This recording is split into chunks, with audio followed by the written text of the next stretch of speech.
दोस्तों, तो चलिए आज हम आपको सुनाते हैं अमावस्या व्रत की कहानी।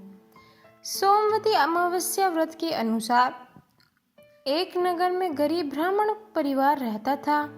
उस परिवार में पति पत्नी और उसकी एक पुत्री थी। समय गुजरने के साथ साथ पुत्री धीरे धीरे बड़ी होने लगी। वह कन्या सुंदर, संस्कारवान और गुणवान थी, लेकिन गरीब होने की वजह से उसकी शादी ना हो पा रही थी। एक दिन उस ब्राह्मण के घर पर एक साधु महाराज आए। कन्या ने साधु की खूब सेवा की। साधु उस कन्या के सेवा भाव से इतने प्रसन्न हुए कि उस कन्या को उन्होंने लंबी आयु का आशीर्वाद दिया, लेकिन साथ में यह भी कहा कि इस कन्या के हाथ में विवाह योग्य रेखा नहीं है। तब ब्राह्मण दंपति ने साधु से इसका उपाय पूछा। साधु महाराज ने कुछ देर सोचने के बाद अपनी अंतर्दृष्टि में ध्यान करके बताया कि यहाँ से कुछ भी दूरी पर एक गांव में सोना नाम की धोबिन महिला अपने बेटे और बहू के साथ रहती है, जो संस्कार संपन्न तथा पति परायण है। यदि उस कन्या का विवाह उस दंपति ने साधु से इसका उपाय पूछा। साधु महाराज ने कुछ देर सोचने के बाद अपनी अंतर्दृष्टि में ध्यान करके बताया कि यहाँ से कुछ ही दूरी पर एक गांव में सोना नामक की धोबिन महिला अपने बेटे बहू के साथ रहती है, जो संस्कार संपन्न तथा पति परायण है।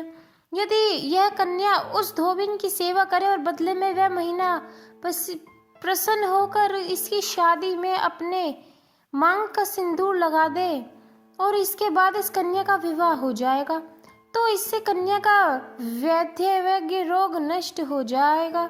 साधु ने यह भी बताया वह महिला कहीं आती जाती नहीं है। यह सुनकर ब्राह्मणी ने अपनी बेटी से धोबिन की सेवा करने को कहा। अगले दिन से ही कन्या प्रातःकाल उठ उस धोबिन के घर जाती और वहां जाकर उसके घर की साफ सफाई और अन्य सारे कार्य करके घर वापस लौट आती।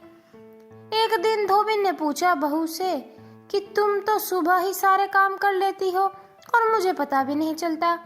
बहू ने कहा, माँ जी, मैंने सोचा कि आप ही सुबह उठकर सारे कार्य कर देती हो, क्योंकि मैं तो देर से उठती हूँ।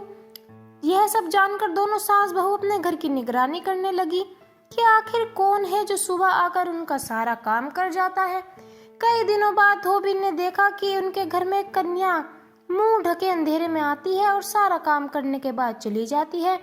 जब वह कन्या जाने लगी तो धोबिन उसके पैरों पर गिर पड़ी और उससे पूछने लगी कि आप मेरे घर की चकारी क्यों करती है, आपका क्या नाम है। तब कन्या ने साधु द्वारा कही गई बात सोना धोबिन को बताई। सोना धोबिन पति परायण थी और उसमें तेज था। वह उस कन्या की मदद करने के लिए तैयार हो गई। सोना धोबिन के पति थोड़ा अस्वस्थ थे। उसने अपनी बहू से अपने लौट आने तक घर पर ही रहने को कहा। सोना धोबिन ने जैसे ही कन्या की मांग में अपना सिंदूर लगाया, धोबिन का पति मर गया। उसे इस बात का पता चल गया। सोना धोबिन ने उस दिन अपने घर से निर्जल ही चल रही थी। यह सोचकर कि रास्ते में उसे कहीं पीपल का पेड़ मिलेगा तो वह उसे भवरे देकर परिक्रमा करके ही जल ग्रहण करेगी। उस दिन अमावस्या थी। ब्राह्मण के घर में मिले पुए पकवान की जगह सोना धोबिन ने ईंट के टुकड़ों से 108 बार भवरी देकर 108 बार पीपल के पेड़ की परिक्रमा की। उसके बाद ही जल ग्रहण किया। ऐसा करते ही उसका पति फिर से जिंदा हो गया। तो आपको ये कहानी कैसी लगी हमें जरूर बताइएगा।